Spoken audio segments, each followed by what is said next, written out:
చిత్తూరు జిల్లా టీడీపీ నేతలకు ఐటీ అధికారులు దడ పుట్టిస్తున్నారు. గతేడాది సెప్టెంబర్లో టీడీపీ ఎమ్మెల్యే డీకే సత్యప్రభ ఇల్లు, కార్యాలయాలపై దాడులు చేసిన ఐటీ అధికారులు 273 కోట్లను సీజ్ చేసి సంచలనం సృష్టించారు.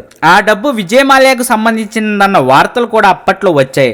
2 నెలల క్రితం టీడీపీ ఎమ్మెల్యే అమర్నాథ్ రెడ్డి అనుచరురాలైన జడ్పీటీసీ సులోచన ఇంటిపైన ఐటీదారులు దాడులు చేసి కోట్లాది రూపాయలు విలువైన డాక్యుమెంట్లు స్వాధీనం చేసుకున్నారు. తాజాగా పలమనేరు టీడీపీ ఇన్ఛార్జ్ సుభాష్ చంద్రబోస్ ఇంటిపై ఐటీ అధికారులు మూకమ్మడిగా దాడులు చేశారు.